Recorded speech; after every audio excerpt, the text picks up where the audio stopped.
ऐसी वीडियो रोज देखने के लिए आप मेरी वीडियो को लाइक करें, इस पे कमेंट करें और अपने दोस्तों के साथ शेयर करें।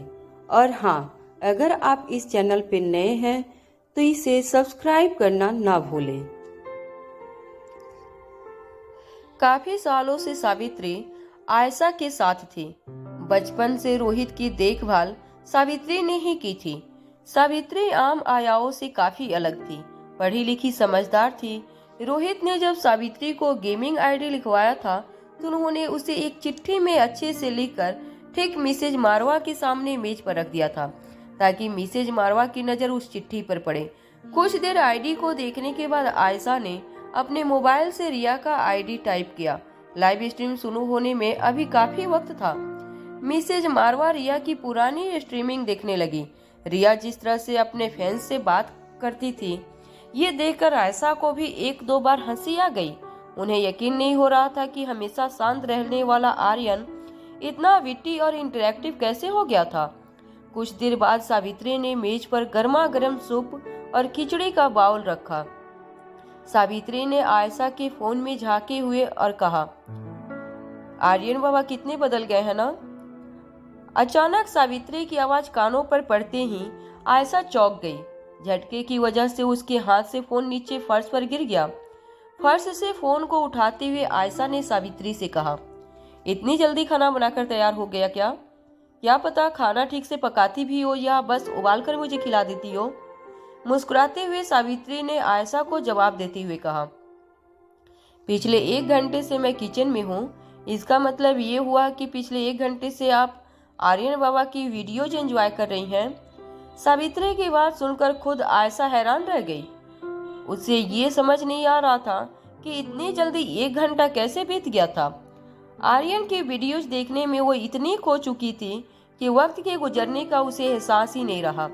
मगर आयशा सावित्री के सामने ये दिखाना नहीं चाहती थी कि वो सचमुच आर्यन को मिस कर रही थी। इसलिए बहाना बनाते हुए आयशा ने सावित्री से कहा, मेज पर पड़ी पेपर में किसी का ईमेल एड्रेस लिखा था। मुझे लगा कोई काम की चीज होगी, इसलिए मैंने तो चेक करने के लिए बस एक बार ये सोशल मीडिया का आईडी अपने मोबाइल में डाला। सावित्री मन ही मन मुस्कुराते हुए आयशा को एक थाली में पालक की खिचड़ी और सूप और सलाद सर्व करने लगी। अगले दिन सुबह सावित्री मिसेज आयशा मारवा को वॉक के लिए बाहर ले जाने लगी। जैसे ही सावित्री ने मिसेज मारवा को शॉल उठाई, मिसेज मारवा ने सावित्री से कहा, जरा वो आर्किड फूलों का गमला अपने साथ ले लो।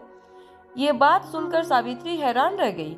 ये वही गमला था जिसमें नीदरलैंड से आए रेयर ऑर्किड्स थे और अब उन ऑर्किड के फूलों को इन्फेक्शन लग गया था। सावित्री ने फूलों का गमला अपने हाथों में ले लिया। उसके बाद सावित्री मिसेज मारवा को लेकर बंगलो के बाहर वॉक पर निकल गई। ये विला शहर से काफी दूर एकांत में बना हुआ था। विला के ठीक बगल में एक छोटा सा तालाब था, जहाँ रोज सावित्री और मिसेज मारवा टहलने जाया करते थे। तालाब पर जाकर आयशा सूरज के दर्शन करती। तालाब का शांत वातावरण आयशा को बहुत अच्छा लगता था। वो हर रोज मछलियों के लिए ब्रेड के टुकड़े ले आती और मछलियों को खाना डालती। कुछ देर तक रोज की तरह तालाब के किनारे बैठने के बाद आयशा ने बड़े प्यार से सावित्री के हाथ में पकड़े हुए गमले को देखा। फूलों पर बड़े प्यार से एक बार हाथ घुमाने के बाद आयशा ने सावित्री से कहा, इस गमले को तालाब में फेंक दो। सावित्री आयशा की यह बात सुनकर हैरान रह गई। बड़े ही प्यार और जतन से पाला था आयशा ने इस फूलों को, फिर अचानक इन फूलों को तालाब में फेंकने के लिए क्यों मजबूर हो रही थी। ये बात सावित्री की समझ में आ गई। सावित्री ने आयशा के कंधे पर एक हाथ रखते हुए कहा, मैं जानती हूँ आप ऐसा करने को क्यों कह रही हैं। इस पौधे का इलाज करने के लिए जो लड़की आ रही थी, शालिनी, रोहित बाबा उसे बिल्कुल पसंद नहीं करते। उन्हें लगता है कि शालिनी जरूर मारवा खानदान को कोई तकलीफ पहुंचाने की कोशिश कर रही है, और अगर उस लड़की को आप दूर करना चाहती हैं तो आपको लगता है कि आपके पास सिर्फ यही रास्ता है। मगर आप बिल्कुल फिक्र मत कीजिए, कोई न कोई रास्ता जरूर निकल जाएगा। मैं जानती हूँ आपको इन फूलों से कितना प्यार है। इनसे अलग होकर आपके दिल पे क्या गुजरने वाली है। ये मैं अच्छी तरह से जानती हूँ। मैं ये भी अच्छी तरह से जानती हूँ, चाहे आप जुबान की कितनी भी कड़ी हो, मगर दिल की बहुत नरम और साफ है, और इसलिए इतने सालों से मैं आपके साथ हूँ। मैडम, मैं ये भी अच्छी तरह जानती हूँ कि ये फूल आपके लिए क्या मायने रखता है। सावित्री की बात सुनते ही आयशा ने अपनी नजरें नीचे कर ली। अपनी आंखों से निकलती हुई एक आंसू की बूंद तालाब के पानी से जाकर टकराई। इसी के साथ शांत तालाब का पानी अचानक ही से हिलने लगा और आयशा को सारी पुरानी बातें फिर से याद आने लगी। आयशा मारवा खानदान की सबसे बड़ी बहू थी। इस लिहाज से फैमिली में सबसे ऊंचा दर्जा उसी का होना चाहिए था। जो औरत इस वक्त दिल्ली की रानी कहलाई जाने वाली थी, वो दिल्ली के बाहर सुनसान वीरान बिल्ला में अपनी जिंदगी बिता रही थी। दरअसल मिसेज आयशा मारवा परिवार से निकाले जाने के बाद भी अपने आप को रोहित से कभी जुदा नहीं कर पाई थी, मगर रोहित की भलाई के लिए भी आयशा ने रोहित से दूर रहने का फैसला किया था। दूर रहकर भी आयशा के मन में हमेशा रोहित की फिक्र लगी रहती थी, और रोहित की जिंदगी में आर्यन के आने के बाद तो उसके मन में आर्यन के लिए भी वही फीलिंग्स थी जो अपने बेटे रोहित के लिए थी। बेटे और पोते के लिए जो फीलिंग्स थी, उसको कहीं न कहीं वो इन फूलों की देखभाल करके पूरी करती थी। और इस वक्त जिस गमले के आर्किड फूलों को इन्फेक्शन लगा था, वो फूल रोहित ने कुछ सालों पहले नीदरलैंड से आते वक्त माँ को गिफ्ट में दिए थे। ये बात शायद रोहित खुद भी भूल चुका था, मगर आयशा अब भी इन फूलों के साथ जुड़ी हुई थी। गमले में लगी फूलों की लाइफ स्पेन खत्म होने के को आई थी, उन पर कीड़े लगने लगे थे। किसी तरह उनके रूट्स में इन्फेक्शन लग गया था। ये कहा जा सकता था कि अब ये पौधों की उम्र खत्म होने को आई थी। आयशा ने इसे बचाने की बहुत कोशिश की थी, मगर किसी तरह से वो पौधों में जान नहीं डाल पा रही थी। दिन ब दिन पौधे और कमजोर होते जा रहे थे, और उस पर लगे फूल किसी भी वक्त मुरझाकर गिर सकते थे। आयशा के रूटीन चेकअप करने के लिए हर महीने डॉक्टर्स आया करते थे। आयशा को पता था कि डॉक्टर शालिनी रोहित के हॉस्पिटल में काम करती थी। पहले जब भी मिसेज आयशा मारवा का शालिनी से इंटरव्यून हुआ था, तब शालिनी ने अपने रुचि फूलों पत्तों की स्टडी में दिखाई थी। जब आयशा ने देखा कि रोहित का दिया हुआ फूल में इन्फेक्शन लग गए हैं, तब मिसेज आयशा मारवा ने खुद डॉक्टर शालिनी से पर्सनल एडवाइस लेने की कोशिश करी, जिसकी वजह से डॉक्टर शालिनी की आयशा के साथ दोस्ती हो गई। फूलों में इतने दिलचस्पी लेने के बाद डॉक्टर शालिनी पहली ऐसी लड़की थी जो आयशा को मिली थी। शालिनी की फूलों में दिलचस्पी देखकर आयशा भी शालिनी के साथ बातें करने लगी। सावित्री भी ये देखकर हैरान थी कि कई सालों में पहली बार मिसेज मारवा ने किसी के साथ इतनी अच्छी से बात की थी। शालिनी और मिसेज मारवा को बातें करते हुए देखकर कहीं न कहीं सावित्री ने भी राहत की सांस ली थी कि चलो इतने सालों बाद मिसेज मारवा ने किसी से तो दोस्ती की। मगर फिर रोहित आया और उसने मिसेज मारवा से कहा कि वो शालिनी से दूर रहे। मिसेज मारवा समझ नहीं पा रही थी कि इस आर्किड फ्लावर के होते हुए वो किस तरह शालिनी को घर में देने से अवॉइड करती। शालिनी ने रोहित को बचाने का अब उसे सिर्फ एक ही रास्ता नजर आ रहा था। आर्किड फ्लावर का गमला सावित्री के हाथ में देकर मिसेज मारवा अपनी जगह पर खड़ी हुई। धीरे से तालाब के किनारे पर चलते हुए मिसेज मारवा ने पीछे बैठी सावित्री से कहा, उस गमले को यहीं तालाब में फेंक दो। सावित्री अच्छी तरह जानती थी कि ये गमला और ये फूल मिसेज मारवा के लिए क्या मायने रखते थे, मगर फिर भी इतने कठोर दिल से मिसेज मारवा ने सावित्री से कह दिया कि गमले को तालाब में फेंक दो। सावित्री को मिसेज मारवा की यही बात से बहुत हैरानी होती थी। वो समझ नहीं पाती थी कि मिसेज मारवा ज्यादा जिद्दी थी या ज्यादा इमोशनल। सावित्री ने उस गमले को जैसे ही तालाब के पानी में छोड़ने की कोशिश की, अचानक ही सावित्री की आंखों से आंसू बहने लगे। वो जानती थी कि मिसेज मारवा पीछे मुड़कर नहीं देखेगी, वो गमले को अपने से हमेशा के लिए दूर होते हुए नहीं देख पाएगी। सावित्री ने पौधों को पास ही एक बड़े पत्थर के पीछे लगा दिया और फिर एक बड़ा सा पत्थर लेकर उसे तालाब में फेंक दिया, और सावित्री और मिसेज मारवा वापस अपने विला में चले गए। विला के अंदर जाते ही मिसेज मारवा ने सावित्री से कहा, मैं बहुत थक चुकी हूँ और अपने कमरे में जा रही हूँ। कुछ देर आराम करना चाहती हूँ, मुझे डिस्टर्ब मत करना। सावित्री अच्छी तरह जानती थी कि मिसेज मारवा कुछ देर के लिए अकेली रहना चाहती है। उस गमले से जुदा होने का दुख उनकी आंखों में साफ नजर आ रहा था। मिसेज मारवा के अपने कमरे में जाने के बाद सावित्री सोच में पड़ गई कि उस गमले के पौधे को और उन फूलों को बचाने के लिए वो क्या कर सकती थी। अचानक तभी उसे रोहित का ख्याल आया। रोहित दिल्ली ही नहीं बल्कि भारत का सबसे बड़ा बिजनेस टाइकून था। क्या वो उन फूलों की बीमारी को ठीक करने में अपनी माँ की मदद नहीं कर सकता था? मिसेज मारवा ने कभी भी रोहित की मदद नहीं ली थी। रोहित सामने से अपनी माँ का ख्याल रखने के लिए काफी कोशिश करता, मगर हमेशा रोहित से मिली मदद को भी मिसेज मारवा एक्सेप्ट नहीं करती थी। सावित्री अच्छी तरह जानती थी कि अगर मिसेज मारवा की इजाजत के बिना सावित्री ने रोहित को कांटेक्ट करके उसकी मदद ली तो मारवा को बहुत बुरा लगेगा, मगर सावित्री मिसेज मारवा की ऐसी हालत नहीं देख पा रही थी। सावित्री ने रोहित मारवा को कॉल लगाने के लिए जैसे ही फोन उठाया तभी बिल्ला की डोर बेल बजी। सावित्री ने जैसे ही दरवाजा खोला, सामने डॉक्टर शालिनी मुस्कुराती हुई खड़ी थी।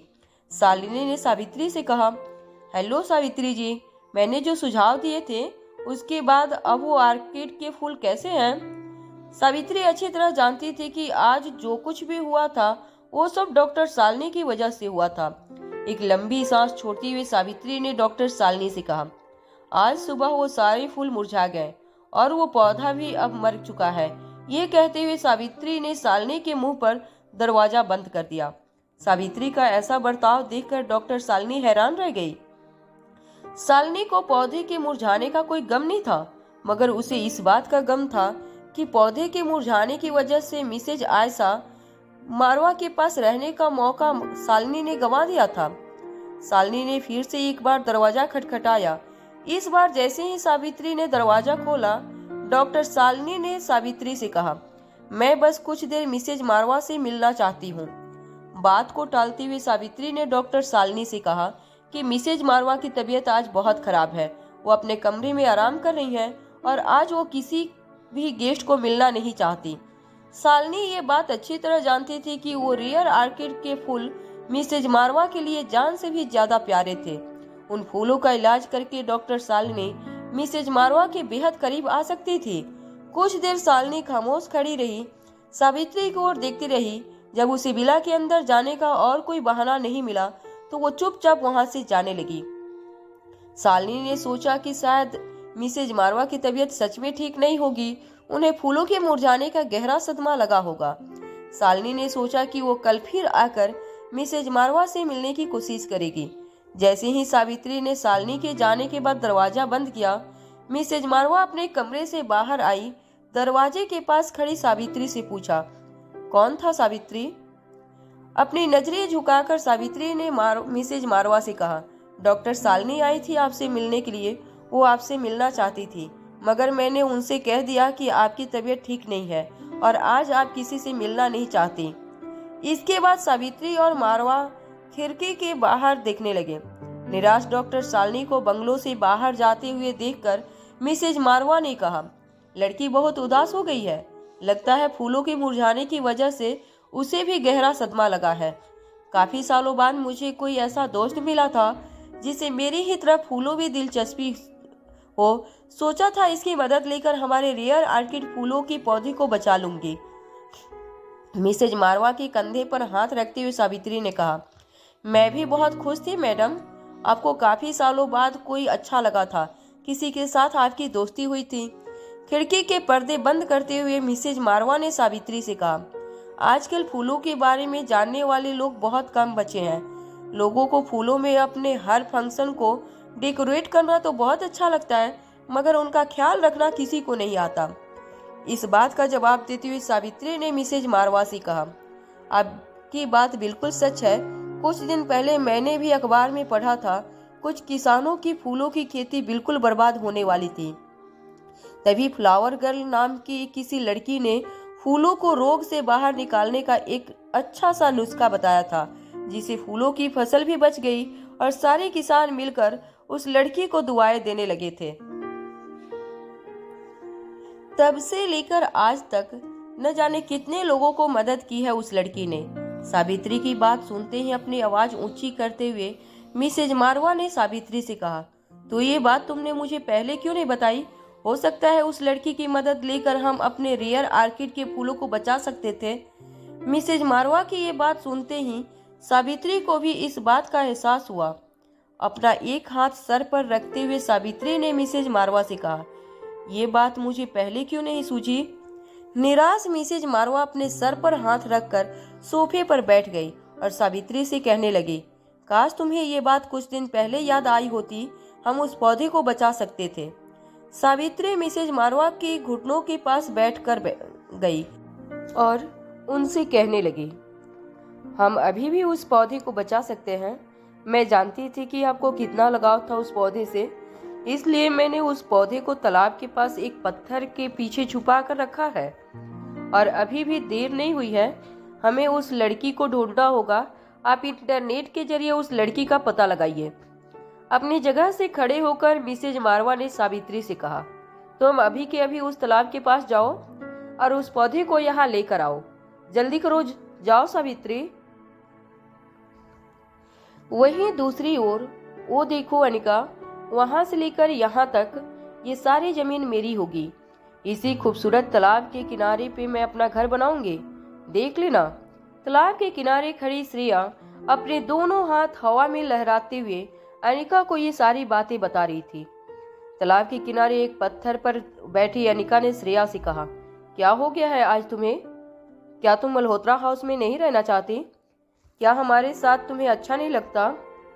अनिका की बात का जवाब देते हुए श्रेया ने कहा, अच्छा लगता है बाबा, बहुत अच्छा लगता है, मगर मैं मल्होत्रा खानदान का हिस्सा तो नहीं हूं ना। ये बात तो कोई भी नहीं झुठला सकता। कब तक मैं उसके सर पर बोझ बनकर रहूंगी?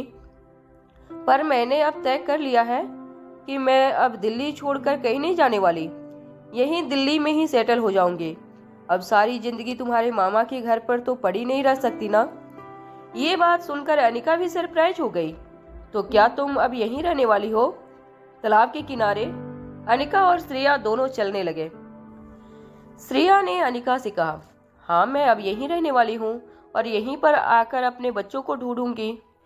मुझे लगता है कि मेरा खोया हुआ बच्चा मुझे यहीं दिल्ली में ही मिलेगा। बच्चे से भी छुड़ने का दुख क्या होता है, ये अनिका अच्छे से जानती थी। अनिका ने श्रेया के कंधे पर हाथ रखकर उसे दिलासा दिलाया और कहा, जरूर तुम्हें अपना खोया हुआ बच्चा जरूर मिल जाएगा।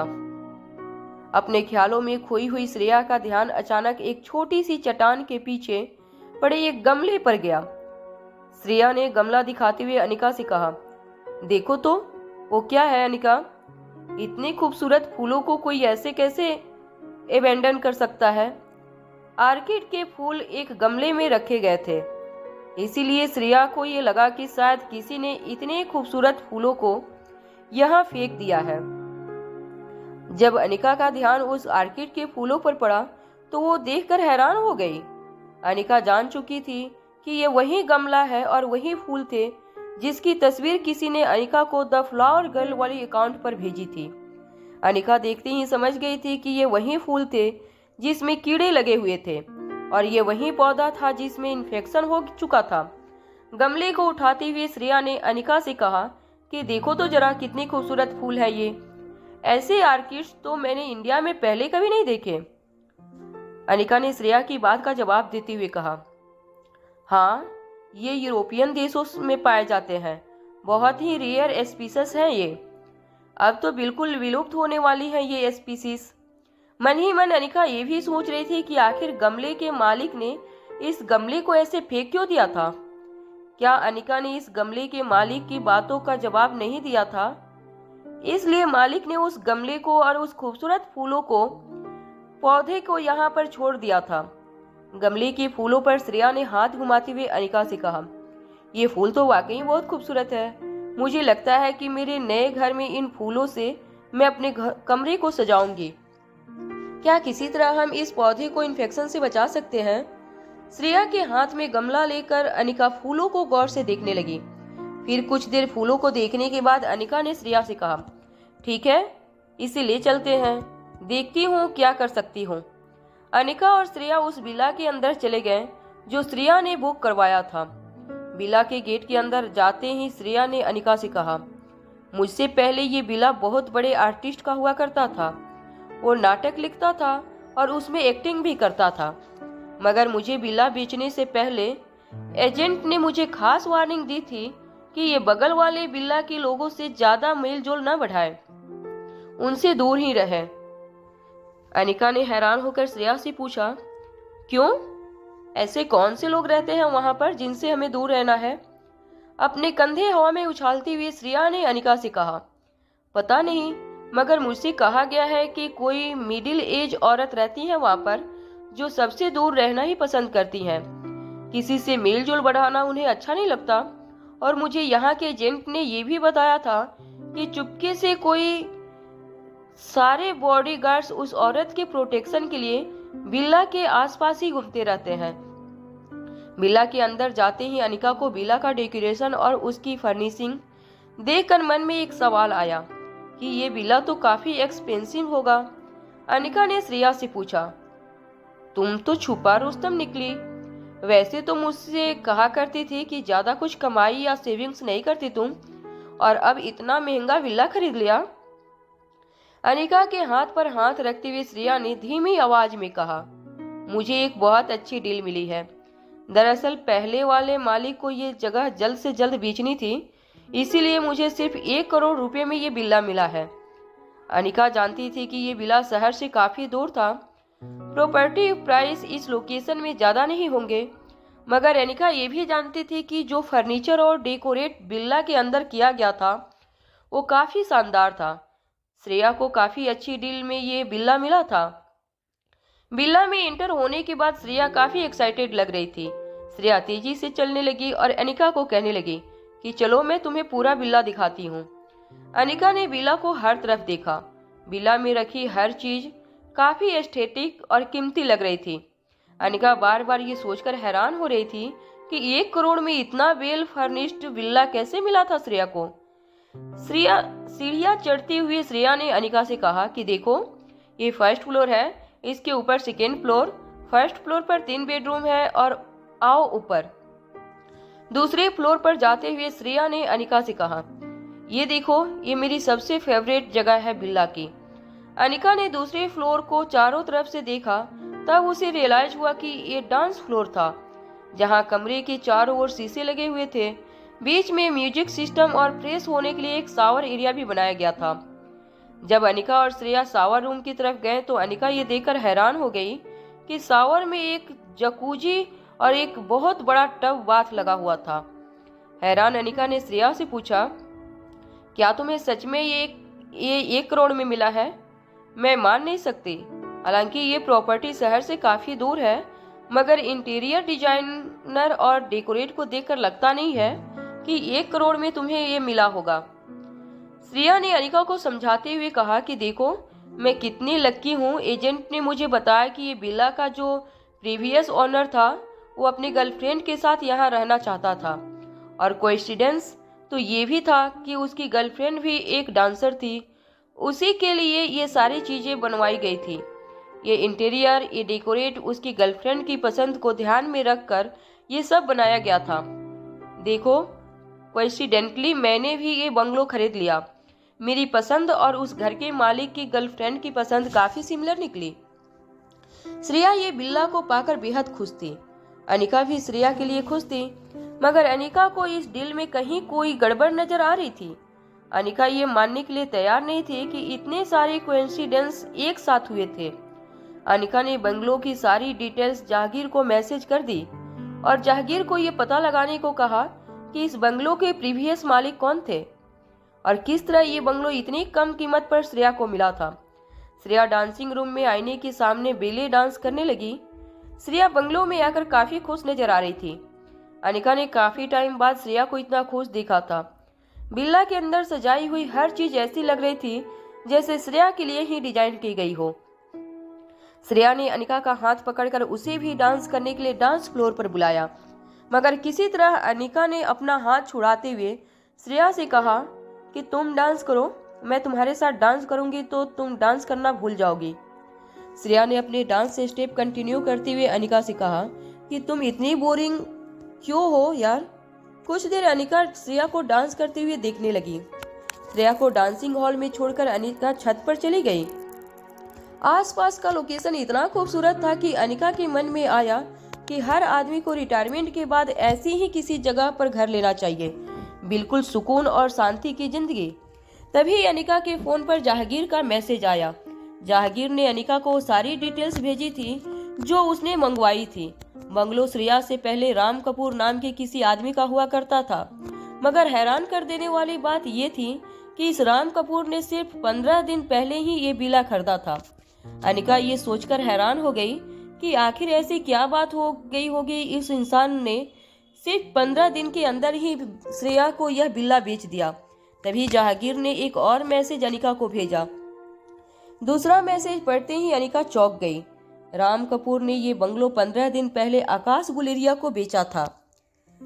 म्यूजिक की ट्यून पर डांस कर रही श्रेया को देखकर एक बार अनिका को लगा कि उसे सच्चाई बता देनी चाहिए, मगर अनिका की ये बात अच्छी तरह जानती थी कि आज काफी दिनों बाद उसे ये खुशी मिली थी और अनिका श्रेया से ये खुशी उससे छीनना नहीं चाहती थी। अनिका अच्छी तरह जानती थी कि श्रेया बहुत खुददार है और अगर उसे पता चलता है कि आकाश ने जानबूझकर उसे ये विला बेचा है तो ये कभी इस बंगलो को एक्सेप्ट नहीं करती। कुछ देर डांस करने के बाद श्रेया के माथे से पसीना छूटने लगे। थक कर श्रेया ने अपने डांस के स्टेप बंद किए और छत पर आकर अनिका के बगल में खड़ी हो गई। लंबी सांस ले रही श्रेया की ओर देखकर अनिका ने श्रेया से कहा, क्या तुम जानती हो कि तुम्हें इतना अच्छा विला इतनी कम कीमत पर क्यों मिला है? श्रेया हैरानी से अनिका की ओर देखने लगी। श्रेया को लगा अनिका जरूर ऐसी कोई राज जानती थी जिससे उससे पता चल चुका था कि इतनी कम कीमत में उसको इतना शानदार विला कैसे मिला। कुछ देर तक श्रेया हैरानी से बस अनिका को देखती रही। तभी अनिका ने मुस्कुराते हुए श्रेया के कंधे पकड़कर कहा कि मेरी श्रेया इस दुनिया की सबसे लकी लड़की है। दोनों सहेलियां इस बात पर हंसने लगी। श्रेया ने अनिका को याद दिलाते हुए कहा, क्या हम उन फूलों को बचा सकते हैं? कितने खूबसूरत फूल हैं। मैं उन फूलों को अपने बेडरूम में सजाना चाहती हूँ, कुछ करो ना प्लीज। अनिका ने श्रेया को शांत करते हुए कहा, हाँ हाँ ठीक है, देखती हूँ मैं क्या कर सकती हूँ। मुझे कुछ हल्दी, बेकिंग सोडा और कुछ नॉर्मल किचन के इंग्रेडिएंट्स चाहिए। क्या यहाँ कहीं आसपास मिलेगी वो सारी चीजें? मुस्कुराते हुए श्रेया ने कहा, अरे बाबा, मैंने कहा था ना तुमसे, इस घर का पुराना मालिक अपनी गर्लफ्रेंड के साथ यहाँ सेटल होना चाहता था। सब कुछ तैयार है, किचन भी पूरी तरह से तैयार है। आओ चलकर देखते हैं तुम्हें जो जो चीजें चाहिए वो किचन में मौजूद है कि नहीं। दोनों सहेलियां एक दूसरे का हाथ पकड़ती हुए किचन की ओर जाने लगी। वहां सावित्री तालाब के पास दौड़ के पहुंची। सावित्री ने उस छोटी सी चट्टान के पीछे देखा जहां उसने ये पौधा छिपा कर रखा था। वो हैरान रह गई, वो पौधा वहां से गुम हो चुका था। वो ये सोच सोचकर हैरान हो रही थी कि इस सुनसान जगह पे आखिर इतनी ही देर में वो पौधा कौन ले जा सकता था। ना तो आसपास कोई वॉचमैन था, ना ही यहाँ कोई सीसीटीवी सर्विलेंस कैमरा लगे हुए थे जिससे पता लगाया जा सकता था कि वो ऑर्किड के फूल कौन लेकर गया था। सावित्री ने यहाँ वहाँ पौधों को ढूंढने की बहुत कोशिश की, मगर उसके हाथ निराशा ही लगी। सावित्री अच्छी तरह से जानती थी कि मिसेज मारवा को ऑर्किड के इस पौधे से कितना अटैचमेंट था। पौधे के गुम होने की खबर सुनकर मिसेज मारवा बहुत निराश होने वाली थी। जब निराश होकर सावित्री वापस अपने विला की ओर जाने लगी, तभी अचानक ही उसे एक तेज बदबू आने लगी। सावित्री ने पीछे मुड़कर देखा तो ठीक बगल के बिल्ला से दो लड़कियों की आवाजें आ रही थी। बदबू भी उसी बिला के अंदर से आ रही थी। ऐसा लग रहा था मानो किसी ने 2-3 दवाइयां मिक्स करके उसे जला दिया हो। सावित्री उस बिला के दरवाजे के पास गई और अंदर जाकर देखने की कोशिश करने लगी। बिल्ला के अंदर गार्डन में अनिका और श्रेया ने गमला एक टीपोइन पे रखा था। अनिका ने श्रेया से कहा, देखो ये दवाई बहुत स्ट्रांग है, मैंने तुम्हें पहले ही कहा था अपना नाक रुमाल से ढक लो, मगर तुम मानी नहीं। घर के अंदर अगर इस दवाई का उपयोग करें तो कम से कम 6 दिन तक इस दवाई की बदबू पूरे बिला में घुमती रहती। श्रेया ने अपनी नाक उंगलियों से दबाते हुए अनिका से कहा, अच्छा हुआ तुम इसे गार्डन में ले आई। अनिका ने सारी दवाई का मिक्सर एक स्प्रेइंग कैन में डाल दिया और फिर उस पौधे को हर तरफ से स्प्रे करने लगी। मिल्ला के गेट पे खड़ी सावित्री ये देखकर हैरान हो गई कि अनिका और श्रेया के पास जो पौधा था वो वही पौधा था जो कुछ देर पहले तालाब के पास सावित्री ने रखा था। जब अनिका उन फूलों पर दवाई छिड़क रही थी तब अचानक ही दरवाजे से किसी के चिल्लाने की आवाज आई। अनिका और श्रेया हैरान होकर दरवाजे की ओर देखने लगे। सावित्री विला के दरवाजे से अंदर आते हुए श्रेया और अनिका से कहने लगी, ये क्या कर रही हो तुम? छोड़ो उसे, छोड़ो इस गमले को, ये गमला मेरा है। सावित्री की यह बात सुनते ही श्रेया ने अपने दोनों हाथ मसलते हुए सावित्री से कहा, आई एम सॉरी, मुझे पता नहीं था कि ये गमला आपका है। मुझे तो वहाँ तालाब के पास एक छोटी सी चट्टान के पीछे मिला था ये गमला। फूल बेहद खूबसूरत थे। मुझे लगा जिस किसी का भी ये गमला होगा उसे शायद ये नहीं चाहिए होगा और उसे वहाँ छोड़कर चला गया है, इसलिए मैं यहाँ पर इन फूलों के गमलों के साथ लेकर आई हूँ। नाराज सावित्री अपनी आवाज ऊंची करके श्रेया से कहने लगी, तुम जानती भी हो ये कितने बेशकीमती फूल हैं? क्या जानती हो तुम इन फूल के बारे में? ये कहते हुए सावित्री गमला लेने के लिए आगे बढ़ने लगी, मगर इससे पहले कि सावित्री गमला अपने हाथ में लेती, अनिका ने सावित्री को पूछा, एक्सक्यूज मी, आपके पास क्या सबूत है कि ये गमला आप ही का है? अनिका अच्छी तरह से जानती थी कि इन फूलों की कीमत बाजार में बहुत थी। अनिका ये भी जानती थी कि इन्हीं फूलों के इलाज के लिए कल रात किसी ने अनिका को इंटरनेट पे अप्रोच किया था और सावित्री को देखते हुए अनिका को लगा कि सावित्री शायद उन औरतों में से नहीं है जो इंटरनेट का ज्यादा इस्तेमाल करती हो। गमला सावित्री के हाथ में सौंपने से पहले अनिका पूरी तरह तसल्ली करना चाहती थी कि ये गमला सावित्री का ही था। अनिका के सवाल पर अपनी नाक चढ़ाती हुई सावित्री अनिका से कहा, क्या मुझे ये साबित करना होगा कि ये फूल मेरे हैं? अनिका ने कहा, ऑफ कोर्स, आपको ये साबित करना पड़ेगा कि ये गमला आप ही का है। इन फूलों की बाजार में कीमत बहुत ज्यादा है। अगर ये फूल सचमुच तुम्हारे हैं तो मुझे बताओ कि इन फूलों को प्रजाति किस देश में पाई जाती है? सावित्री को पता था कि ये फूल इंडिया के नहीं थे। मिसेज मारवा ने सावित्री को कई बार कहा भी था कि ये फूल नीदरलैंड के इंपोर्ट किए गए हैं, लेकिन अभी सावित्री को उस यूरोपीय देश का नाम याद नहीं आ रहा था। सावित्री ने अपनी आवाज ऊंची करते हुए अनिका से कहा, ठीक है, रुक जाओ, अभी मैं अपनी मैम से पूछकर आती हूँ, मगर तब तक इनसे दूर रहना। इन फूलों पर किसी तरह की दवाई का इस्तेमाल मत करना। ये फूल बहुत नाजुक है, मैं अभी आती हूँ। ये कहते हुए सावित्री वहां से चली गई। सावित्री के जाते ही अनिका ने फूलों पर फिर से दवाई छिड़कना शुरू कर दिया। श्रेया ने अनिका को रोकते हुए कहा, ये क्या कर रही हो तुम? तुमने सुना नहीं अभी अभी उस औरत ने क्या कहा? ये फूल बहुत नाजुक है। अनिका ने फूलों पर दवाई छिड़कना बंद नहीं किया। अनिका ने श्रेया को जवाब देती हुई कहा, इसलिए तो ये दवाई लगा रही हूँ इन फूलों पर, ताकि ये लोग इन फूलों को वापस कहीं छोड़ न जाएं। इस दवाई से फूलों में फिर से जान डालना चाहती हूँ, क्योंकि मैं जानती हूँ कि कहीं ये फूल कल मुरझा गए तो फूलों को डेकोरेशन समझने वाले लोग उन्हें बाहर फेंक देंगे। कुछ देर बाद फिर से सावित्री की आवाज श्रेया और अनिका के कानों पर पड़ी। सावित्री मिसेज मारवा को लेकर श्रेया की विला में आ रही थी। ध्यान से पांव रखिएगा मैडम, यहीं पर जाना है, यही है वो विला। मिसेज मारवा की पर्सनालिटी देखकर श्रेया और अनिका अपने आप अपनी जगह से खड़े हो गए।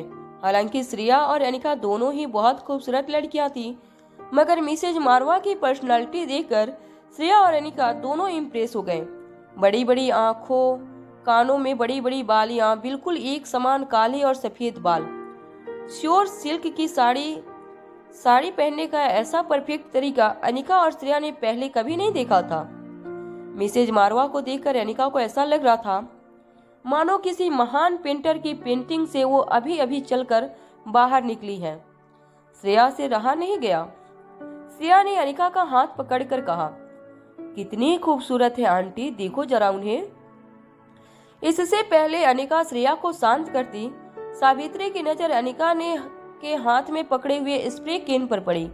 सावित्री ने फूलों को देखा था, तब उसे एहसास हुआ कि उसके मना करने के बावजूद अनिका ने उन फूलों पर काले रंग का एक मिक्सचर स्प्रे किया था। सावित्री ये देखकर बहुत परेशान हो गई। सावित्री ने अनिका पर अपनी आवाज ऊंची करते हुए कहा, मैंने तुमसे मना किया था कि इन फूलों को अकेला छोड़ दो, फिर भी तुमने मेरी बात नहीं मानी। और ये किस किस्म का स्प्रे डाला है तुमने फूल पर? फूलों की हालत पहले से बहुत नाजुक थी। मुझे लगता है कि तुमने ये जो कुछ भी डाला है फूलों पर, इसकी वजह से अब फूल पूरी तरह मर जाएंगे। मेरे मना करने के बावजूद तुमने ये सब किया है। तुम जानती हो हम कौन हैं? सावित्री की बातें सुनकर श्रेया से रहा नहीं गया। सावित्री की बातों का जवाब देते हुए श्रेया ने कहा, देखिए, फूल उठाते वक्त हमें ये नहीं पता था कि ये फूल बहुत महंगे हैं। फूलों की कीमत देखकर हमने फूल नहीं उठाए थे, हमने तो फूलों की खूबसूरती देखकर उन्हें चुना था। आप चाहें तो अपने फूलों को वापस ले जाएं। इससे पहले कि श्रेया की बातों का सावित्री जवाब देती, मिसेज आयशा मारवा ने सावित्री से कहा, सावित्री, रहने दो, इसमें इन लड़कियों का कोई दोष नहीं है। हमने उसी वक्त इन फूलों पर से अधिकार गंवा दिया था जब हमने इन्हें छोड़ने के बारे में सोचा था। हम खुशकिस्मत हैं कि ये फूल इन लड़कियों के हाथ में पड़े और वो हमें लौटाने के लिए भी तैयार है।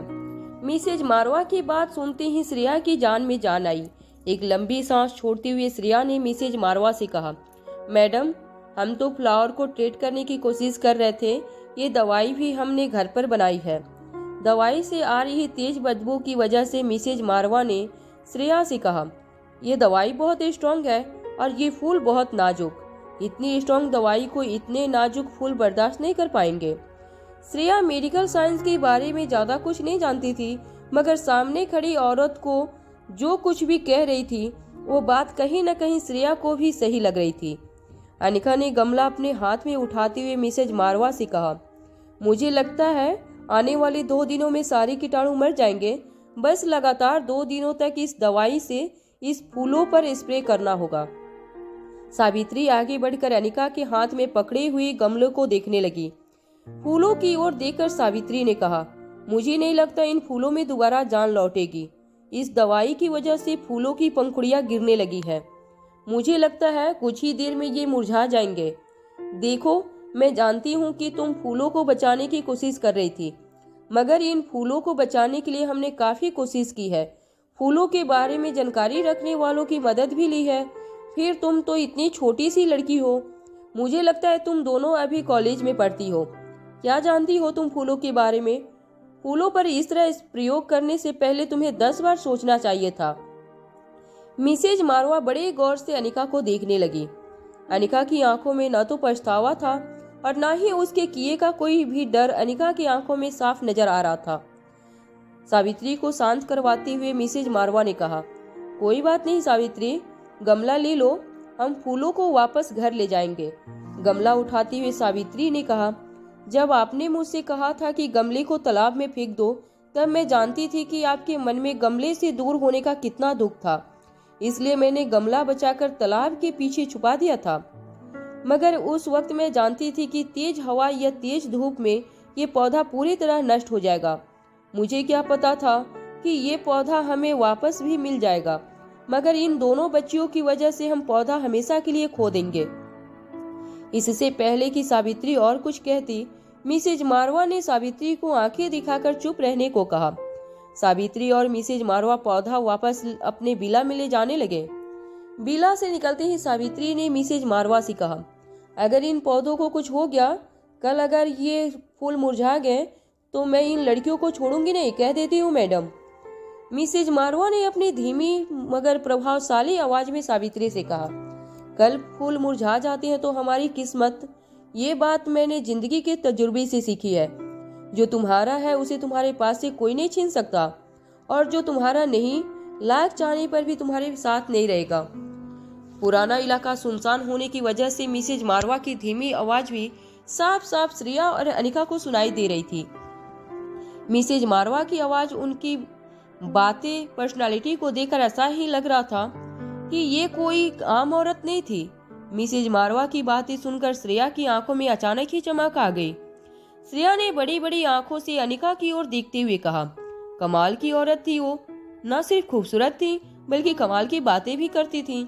मैंने कभी किसी महारानी को देखा नहीं है, मगर मुझे नहीं लगता कि कोई भी महारानी इनसे ज्यादा खूबसूरत दिखती होगी या इनसे ज्यादा अच्छी बातें करती होंगी।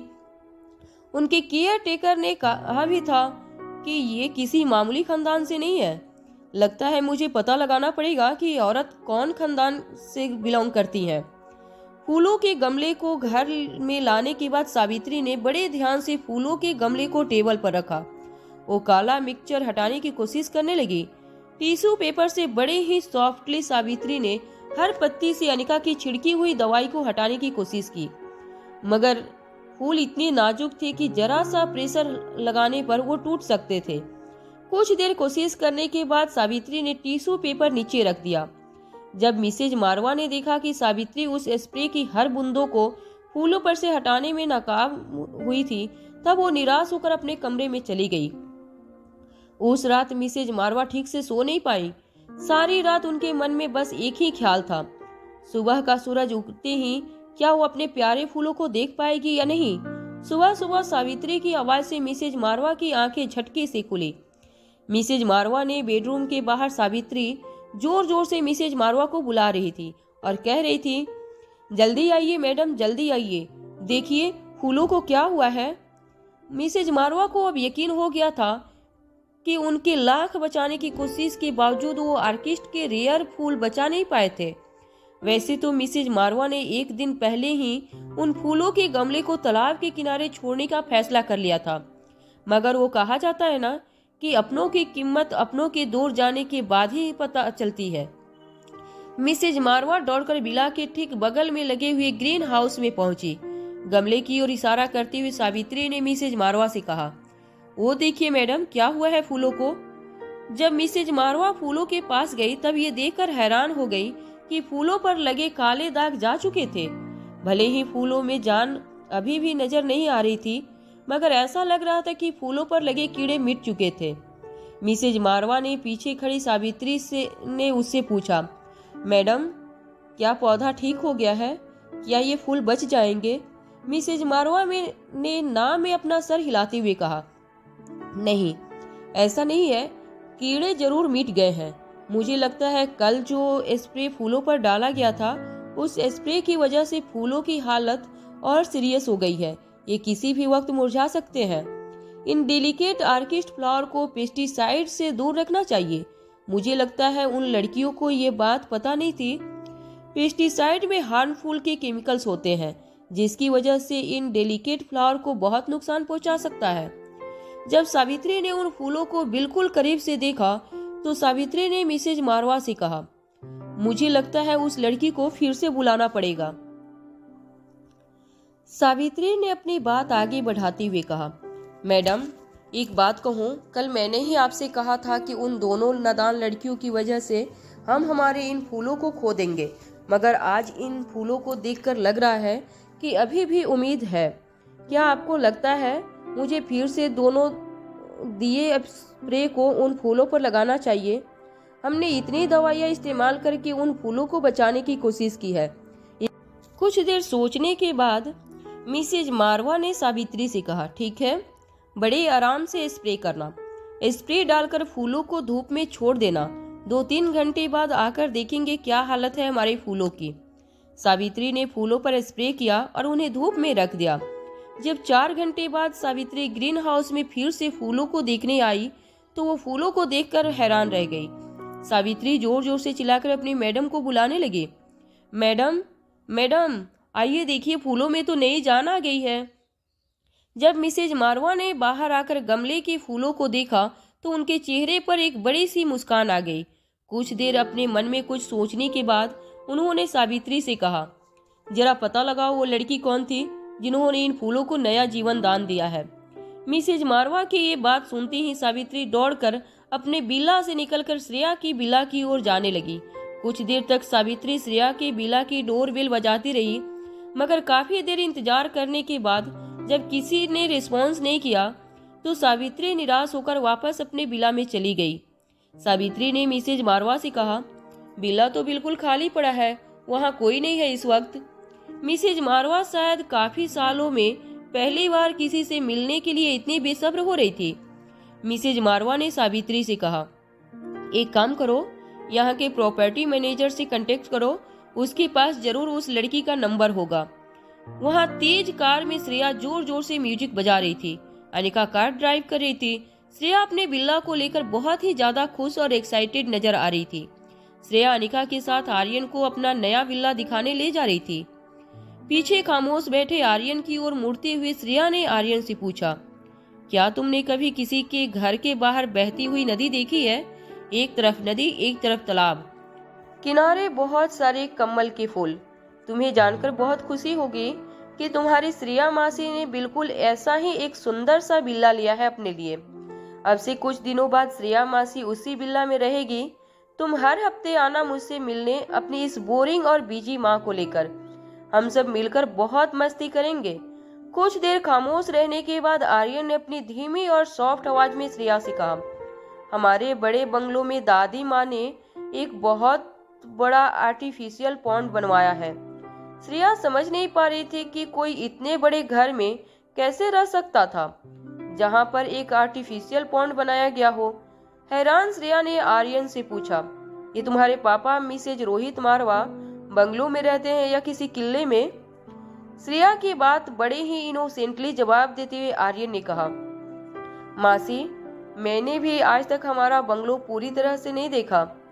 आर्यन की बात पर श्रेया और अनिका एक दूसरे की ओर खामोश देखते रहे। जैसे ही सावित्री ने कार के आने की आवाज सुनी, वो तेजी से अपने बिल्ला से बाहर निकली। बाहर निकलते ही सावित्री ने अनिका को बिल्ला के अंदर जाते हुए देखा। तभी सावित्री ने पीछे से आवाज लगाते हुए कहा, सुनो लड़की, रुक जाओ, मेरे साथ अंदर चलो। आर्यन का चेहरा उस वक्त श्रेया के बिल्ला की तरफ था। अनिका तेजी से सावित्री के पास गई और उसने दोनों हाथों से पकड़कर पूछने लगी, क्या हुआ आंटी? आंटी की तबीयत ठीक तो है ना? तभी अचानक आर्यन की नजर अनिका के साथ बात कर रही सावित्री पर पड़ी। सावित्री को देखते ही आर्यन श्रेया के पीछे छुप गया। आर्यन अच्छी तरह जानता था कि सावित्री उसकी दादी माँ की केयर टेकर थी और आर्यन ये भी जानता था कि आज अगर सावित्री ने उसे अनिका और श्रेया के साथ देख लिया तो उसका सारा भांडा फूट जाएगा। अचानक ने ही बहाना बनाते हुए आर्यन ने श्रेया से कहा, मासी, जल्दी से कार का दरवाजा खोलो, मुझे बहुत धूप लग रही है। मासी, मुझे धूप में खड़े रहने की आदत नहीं है। अगर मुझे सन स्ट्रोक लग गया तो पापा मुझे बहुत डांटेंगे। रोहित मारवा का नाम सुनते ही श्रेया ने अपने रिमोट से कार को अनलॉक किया।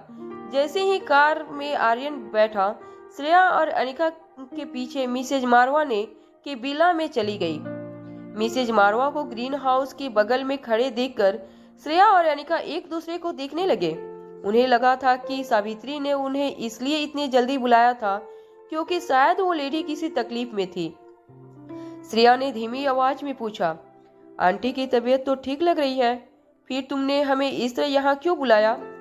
तेजी से ग्रीन हाउस की ओर कदम बढ़ाते हुए सावित्री ने श्रेया से कहा, वो फूल जिन पर तुमने दवाई छिड़की थी वो मैडम को अपनी जान से भी ज्यादा प्यारे हैं। मैंने तुम्हें इसलिए यहाँ बुलाया है क्योंकि तुम्हारी दी हुई दवाई से फूलों में थोड़ा फर्क पड़ा है।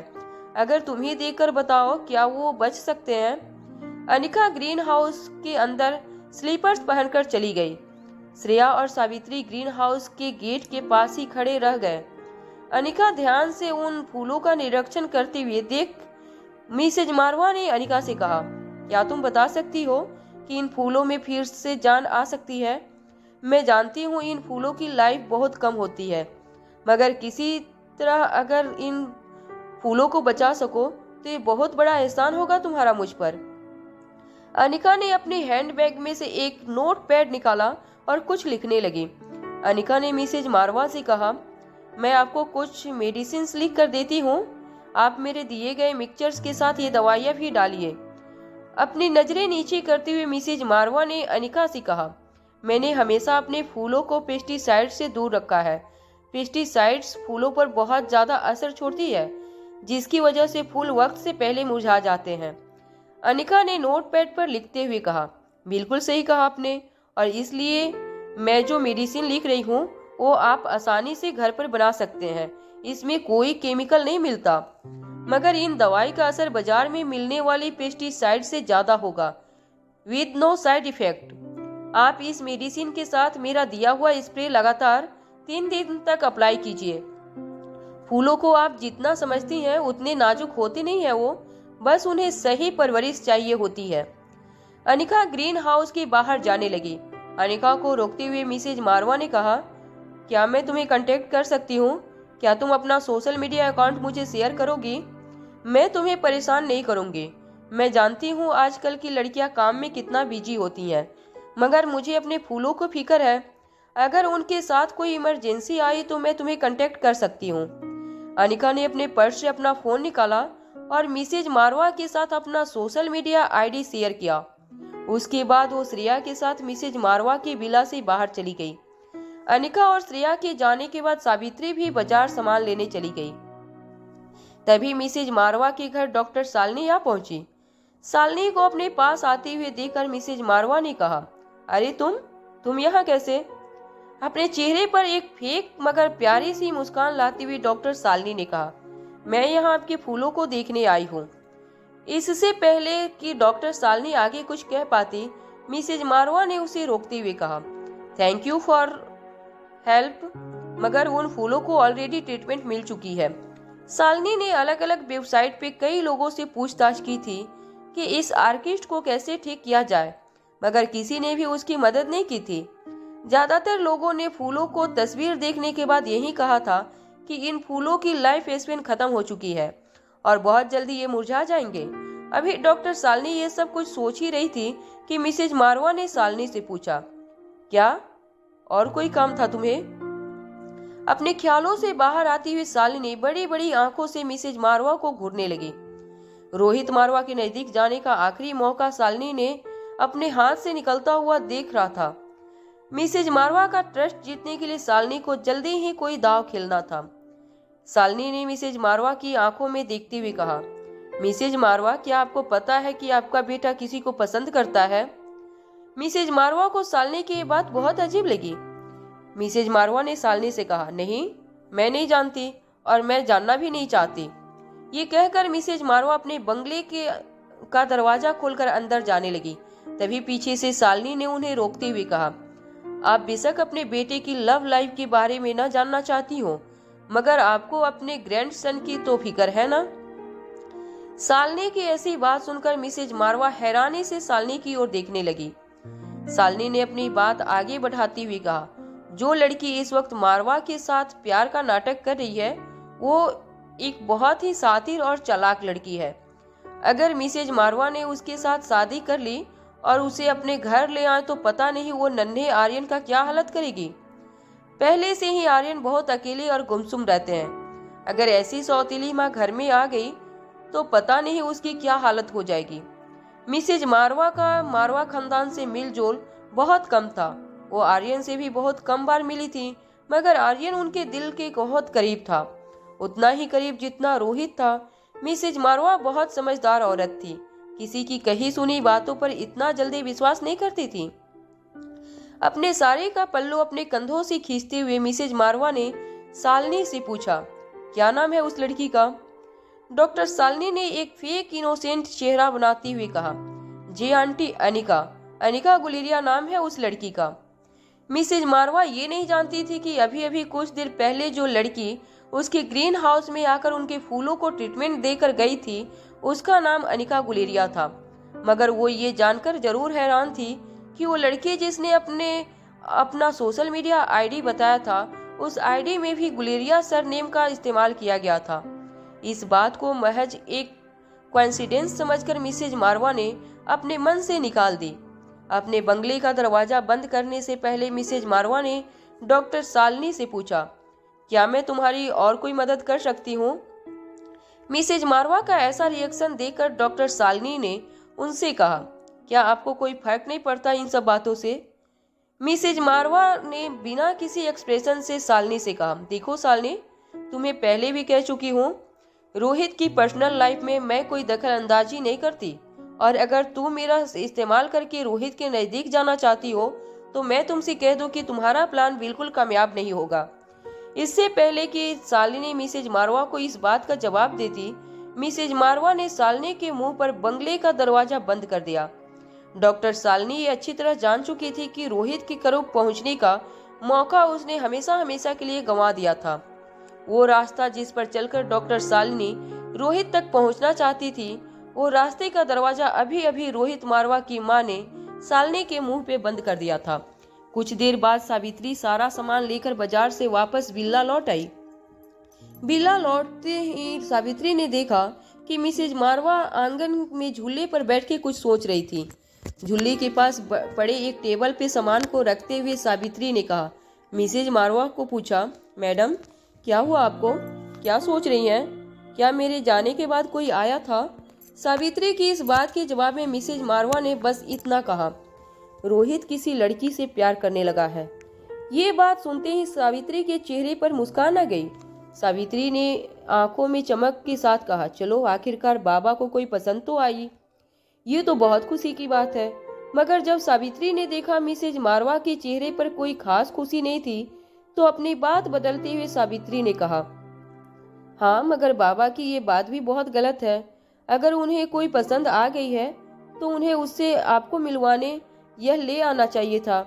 आने दीजिए बाबा को, मैं भी अच्छी तरह खबर लूंगी। मिसेज मारवा ने अपनी धीमी आवाज में कहा, मुझे कोई एतराज नहीं, जब तक रोहित खुश है, बस मुझे आर्यन की फिक्र है। सावित्री ने मिसेज मारवा को समझाते हुए कहा, नहीं नहीं बाबा की फिक्र करने की कोई जरूरत नहीं है। रोहित बाबा आर्यन बाबा को बहुत प्यार करते हैं, मैं अच्छी तरह जानती हूँ। सावित्री की बातों का जवाब देते हुए मिसेज मारवा ने कहा, तुमने वो कहावत नहीं सुनी, सौतेली माँ के साथ सगे बाप का व्यवहार भी सौतेला हो जाता है। मिसेज मारवा की बातें सुनकर सावित्री ने अपनी नजरें झुका ली। वो अच्छी तरह जानती थी कि मिसेज मारवा अब किसी भी औरत पर भरोसा नहीं कर सकती थी। उनके साथ उनके पति मिस्टर मारवा ने जो किया था, उसके बाद तो कभी नहीं। अपने बीते कल के बारे में याद करते हुए मिसेज मारवा झूले पर बैठकर खामोशी से आसमान की ओर देखने लगी। कुछ देर मिसेज मारवा और सावित्री यूं ही झूले के पास बैठे खामोश से बैठे रहे। अपने चुप्पी तोड़ते हुए सावित्री ने मिसेज मारवा से कहा, मैडम क्या आपको आर्यन बाबा की फिक्र हो रही है? मैं जानती हूँ कि आप काफी समय से उन्हें मिली नहीं, मगर मैं ये भी जानती हूँ कि आर्यन बाबा को देखने के लिए हमेशा आपकी आंखें तरसती रहती हैं। क्या आपको लगता है कि आपको रोहित बाबा से कहकर एक बार उस लड़की से मिल लेना चाहिए? ये कहते हुए सावित्री ने आगे कुछ कहने से अपने आप को रोक लिया। सावित्री अच्छी तरह जानती थी कि मारवा खानदान का घर छोड़ने के बाद मिसेज मारवा ने कभी भी किसी से बात करने के लिए अपने बेटे की पर्सनल लाइफ में इंटरफेयर करने की कोशिश नहीं की थी। कोई इमरजेंसी हो तब भी नहीं, उसकी तबीयत बहुत खराब हो जाए तब भी नहीं। आयशा मारवा की ओर देखकर सावित्री को हमेशा ही ऐसा लगता था जैसे वो कोई रियासत की रानी तो थी नहीं, मगर उन्हें अपने परिवार का साथ नहीं मिला था। आसमान में नजरें जमाए हुए मिसेज मारवा ने सावित्री से कहा, रोहित को फोन लगाकर कहो कि आर्यन को मेरे पास ले आए, मैं आर्यन से मिलना चाहती हूँ।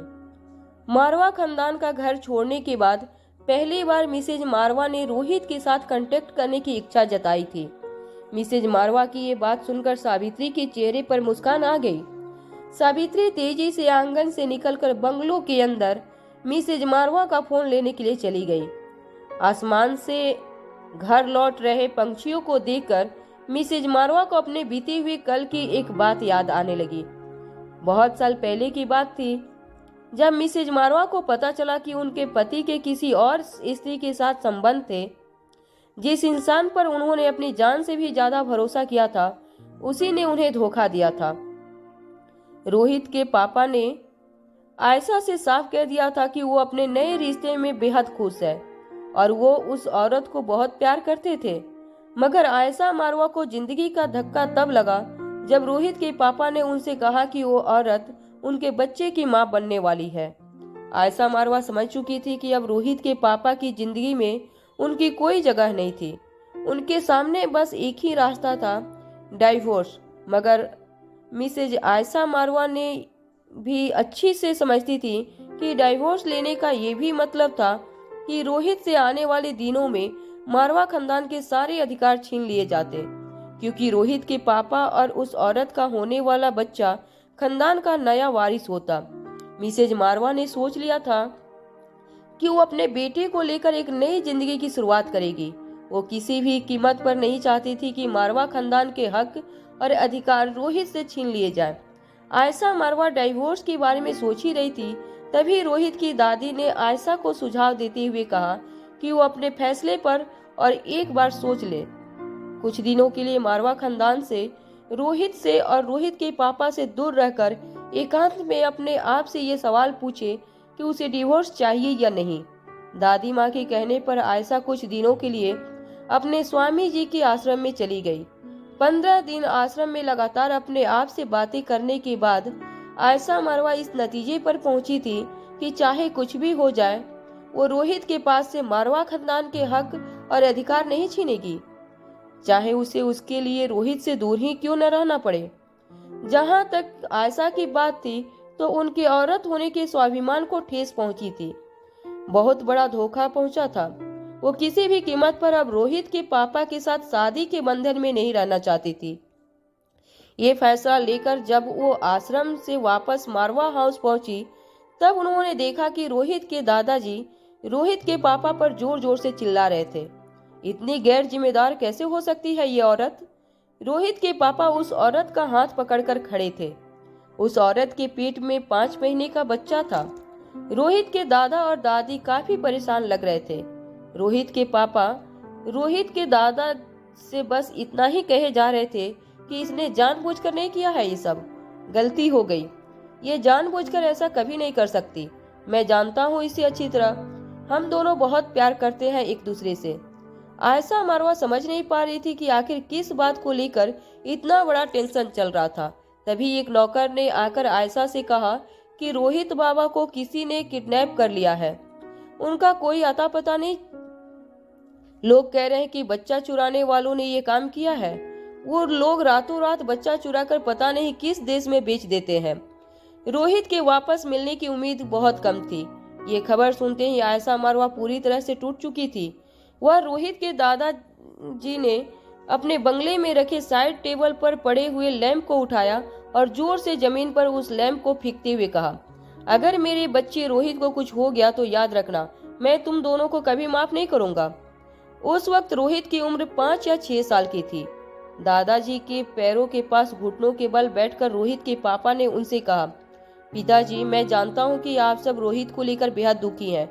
मैं भी दुखी हूँ। आखिर मेरा भी तो बेटा था रोहित, मगर होने को कौन टाल सकता है। हमने सारी कोशिशें कर ली है। रोहित का कहीं पता नहीं चल रहा है। रोहित अभी बहुत छोटा है, ना उनसे लड़ सकता है, ना किसी तरह वो घर वापस आ सकता है। हमें रोहित को भूलना होगा पिताजी, हमें उसे भूलना ही होगा। अपनी प्रेमिका की ओर इशारा करते हुए रोहित के पापा ने कहा, देखिए पिताजी, इस लड़की के मासूम चेहरे की ओर देखिए। क्या आपको लगता है कि ये जानबूझकर ऐसा कुछ कर सकती है? इसके पेट में मेरा बच्चा है। ये बच्चा अब मारवा खानदान का अगला वारिस है। आपके नाम को, मेरे नाम को, इस खानदान के नाम को ये बच्चा आगे जरूर ले जाएगा। ये बच्चा न सिर्फ हमारे प्यार की निशानी है, बल्कि इस खानदान का खून भी है। रोहित के पापा की ये बात सुनते ही गुस्से से तिलमिलाए दादाजी अचानक ही शांत हो गए। कुछ देर सोचने के बाद अपनी लकड़ी का सहारा लेकर वो चुपके से अपने कमरे में चले गए। आयशा मारवा ये सब कुछ देखकर दंग रह गई। न रोहित के पापा को और न ही रोहित के दादाजी को रोहित से कोई मतलब था। उन सबको मतलब था तो सिर्फ मारवा खानदान के होने वाले वारिस से। जब दादाजी को पता चला कि मारवा खानदान को एक वारिस मिलने वाला था, तब अचानक ही उनके दिल में रोहित के लिए सारी चिंता खत्म हो गई। उस दिन आयशा मारवा को एक बात का यकीन हो गया कि एक बच्चे को उसकी माँ से ज्यादा कोई नहीं प्यार कर सकता। शायद यही वजह थी कि आयशा मारवा भी मारवा खानदान से दूर रहने के बावजूद मारवा खानदान से किसी न किसी तरह से जुड़ी हुई थी। आसमान में देख रही मिसेज मारवा की आंखों से कब आंसू की बूंदें टपकने लगी, ये उन्हें भी नहीं पता चला। जब सावित्री फोन लेकर बाहर आई, तब अचानक ही झूले से खड़े होते हुए मिसेज मारवा ने सावित्री से कहा, सावित्री, क्या ये हो सकता है कि रोहित जिस लड़की से प्यार करता है वही आर्यन की माँ हो? सावित्री मिसेज मारवा की बात सुनकर चौंक गई। वो समझ नहीं पा रही थी कि अचानक मिसेज मारवा के मन में ऐसा ख्याल कैसे आया था। मिसेज मारवा ये बात अच्छी तरह से जानती थी कि जब रोहित आर्यन को घर लेकर आया था, तो सब इस बात से हैरान थे कि आखिर इस बच्चे की माँ कौन थी। जब सब लोग रोहित से ये सवाल का जवाब मांगने लगे, तब रोहित लोगों की बातों का सिर्फ एक जवाब देता, क्या फर्क पड़ता है इस बच्चे की माँ है भी या नहीं, ये मेरा बच्चा है, बस इतना ही काफी है। यहाँ तक कि रोहित ने कभी अपनी माँ को भी इस सवाल का जवाब नहीं दिया था। हालांकि रोहित अक्सर लोगों से छुपकर अपनी माँ से मिलने आया करता था, मगर रोहित को अपनी माँ से हमेशा ये शिकायत थी कि माँ हमेशा उससे दूर रहती थी। जब रोहित इतना छोटा था कि उसे अपनी माँ की सबसे ज्यादा जरूरत थी, तब भी उसकी माँ उससे दूर ही रहा करती थी। रोहित ये नहीं जानता था कि उसकी माँ ने ये सब इसलिए किया था क्योंकि वो रोहित को सेफ रखना चाहती थी। रोहित जब भी अपनी माँ से मिलने आता तो दोनों घंटों तक एक दूसरे के सामने बैठे रहते, मगर एक दूसरे से बात करने के लिए उनके पास कोई टॉपिक नहीं होता था। बस रोहित की आंखों में हमेशा से अपनी माँ के लिए एक ही सवाल रहता था कि आखिर उसकी माँ उससे पूरी तरह अपनाती क्यों नहीं। मन ही मन ये बात सिर्फ आयशा जानती थी कि रोहित को अपने साथ रखने का मतलब था रोहित की जिंदगी में मुश्किलें पैदा करना। रोहित के अच्छे भविष्य के लिए रोहित की माँ ने अपने इमोशंस पर पत्थर रखकर अपने बेटों को खुद से दूर रखा था। मारवा हाउस में रोहित जब सावित्री का कॉल डिस्कनेक्ट किया तो वो ये सोचकर चौंक गया था कि आज इतने सालों में पहली बार रोहित की माँ ने रोहित को और आर्यन को मिलने बुलाया था। रोहित ये सोच सोचकर हैरान हो रहा था कि ऐसे क्या बात हुई होगी जो रोहित की माँ ने इतने सालों में पहली बार ऐसा कदम उठाया था। बेडरूम में अपनी बारबी डॉल से खेल रही रिया की ओर देखकर रोहित ने पूछा कि आर्यन, क्या तुम अपनी दादी माँ से मिलना चाहोगे? रोहित की बात पर हैरान होते रिया ने पूछा, क्या मेरी कोई दादी माँ भी है? आर्यन ने कभी भी रिया से रोहित की माँ का जिक्र नहीं किया था। पकड़ी जाने के डर से रिया ने अपनी बात बदलती हुई रोहित से कहा, मेरा मतलब है, क्या हमें आज ही जाना होगा? रोहित ने लैपटॉप पर कुछ टाइप करते हुए रिया से कहा, हाँ आज ही जाना है। तुम एक काम करो, अपने बेडरूम में जाकर तैयार हो जाओ, मैं ये कुछ काम निपटा कर आता हूँ। अपनी बारबी डॉल अपने हाथ में लेकर रिया रोहित के बेडरूम से निकलकर अपने बेडरूम की ओर जाने लगी। कॉरिडोर से जा रही रिया को अचानक ही अपने सामने आयुष मारवा खड़ा नजर आया। लड्डू के पापा आयुष को अपनी ओर देखते हुए देखकर रिया अपनी जगह खड़ी हो गई और बड़े ही प्यार से आयुष को स्माइल देते हुए रिया ने कहा, हेलो चाचू, हाउ आर यू? आयुष ने भी मुस्कुराते हुए रिया से पूछा, आर्यन कहाँ जा रही हो इस गुड़िया को लेकर? रिया अच्छी तरह जानती थी कि आर्यन को गुड़ियों से खेलना पसंद नहीं था। आयुष मारवा को किसी तरह शक न हो जाए इसलिए रिया ने बात बदलती हुई कहा, अरे चाचू, मैं तो गुड़िया से नफरत करता हूँ, मुझे ऐसे खिलौने बिल्कुल पसंद नहीं। मगर वो क्या है ना, आज मुझे इसी तरह की पेंटिंग करने का बहुत मन कर रहा था, इसलिए सोचा कि क्यों ना गुड़िया की पेंटिंग बना लूं। मगर पापा ने कहा कि दादी माँ से मिलने जाना है तो मैं तैयार होने जा रही हूँ। रिया का जवाब सुनकर मुस्कुराते हुए आयुष ने रिया से पूछा, आर्यन बेटा, पहले तो तुम बहुत चुपचाप रहते थे, न किसी से बोलते थे न किसी से बात करते थे, ये अचानक तुम्हें हो क्या गया है, तुम इतनी बातें करने लगे हो? रिया ने सोचा नहीं था कि उसके आयुष चाचा उसे इस तरह का कोई सवाल पूछेंगे, मगर रिया भी आसानी से फंसने वाली नहीं थी। रिया ने अपने दोनों होठों को दबाते हुए कुछ देर सोचकर कहा, क्योंकि अब मैं ठीक हो चुका हूँ। ये बात सुनते ही आयुष हैरान हो गया। मौका देखकर रिया ने भी अपनी बात आगे बढ़ाते हुए कह दिया कि आयुष चाचू, क्या आपको पता है मुझे किसने ठीक किया है? आयुष कान लगाकर रिया की अगली बात का इंतजार करने लगा। यहाँ वहाँ देखकर रिया ने आयुष से कहा, मुझे मेरी मम्मी ने ठीक किया है। आयुष ये बात सुनकर हैरान रह गया कि आर्यन की कोई मम्मी भी थी और आर्यन उसके साथ कांटेक्ट में था। आयुष ने आर्यन से पूछा, मम्मी कौन है तुम्हारी मम्मी?